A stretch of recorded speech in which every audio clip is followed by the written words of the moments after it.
Okay, so I have my board. I have a slab of clay that's going to be the bottom of my box. And I've got my slabs on plastic. Okay, so again, I'm working on a damp surface. It's all about the amount of time that I have to stay on that damp surface. When you are creating a box, you want to make what we call a beveled edge, so that the pieces come together. Okay, so you want to be cutting it in a way that has an angle, and that when you flip that, it turns, you're starting to make your corners already. And that provides stability in the forming process, right? As opposed to doing what we call a butt joint, where the clay comes together like this, on its side and on its edge. This is not as strong as a bevel joint. Okay? So there is a little bit of consideration as you start to make your cuts. Now I have 2 slabs of clay, and I'm going to cut the front side and the back side out of each slab, or a front side and a side, sorry. Okay, so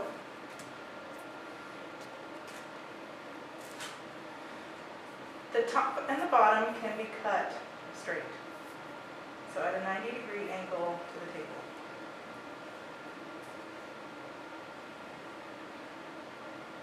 The sides are to be cut at approximately a 45-degree angle to the table. This is 90, this is about 45. It doesn't have to be perfect because the clay is forgiving.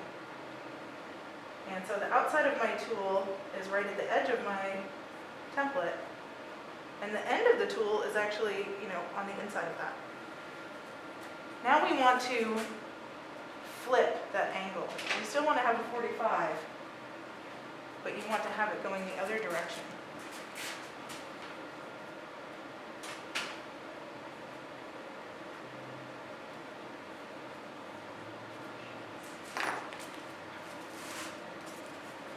And then you want to cut the same angle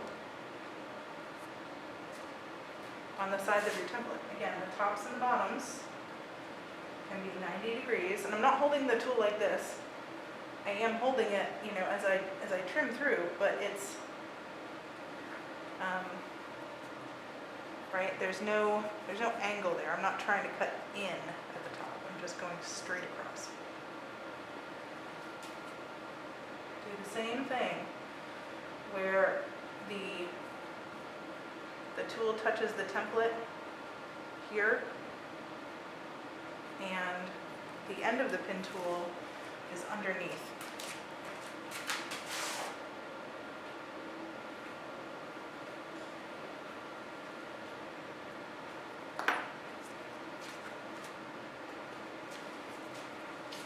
Okay, I'm going to cut out all of my shapes first. As you're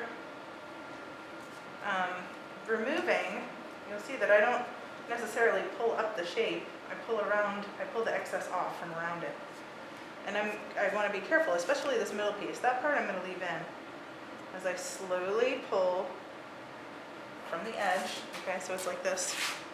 I pull and I get it released first, and then I get my fingers way underneath so that I don't mar up the edge. And then I can pull that piece out. Now, any scraps, go ahead and re-wedge immediately. Otherwise, if you leave them in long slabs, long skinny slabs, they just dry out and then they can't be reused immediately. So this clay I could go ahead and put right back into the clay bin if I don't need it, but keep it handy because as you're building you might find that you need a little extra clay. Okay, so I have these little bits of clay here. I don't want to go putting my other slab of clay down. A, because I already ribbed it, and I don't want, this extra clay to get picked up. And B, it could actually make it stick a little bit more. So use your metal rib and scrape the excess clay off. And with that, you might take off some of that moisture that's absorbed into that table also. If you have to carry a large slab, it's best to lift from an edge, get your hand underneath the majority of it. And just kind of carry it like this. Don't try and carry it up, because then you'll start to get cracks.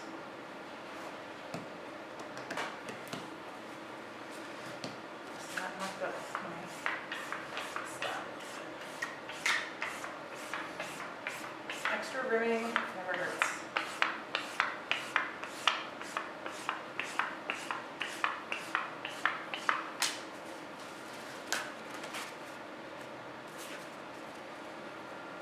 So again, straight across on the top and the bottom.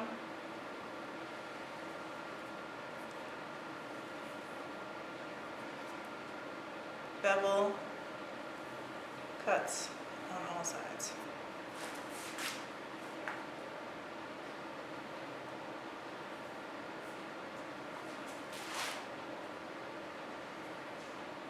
This is the easy part. Everything else gets a little bit more finicky and requires finesse.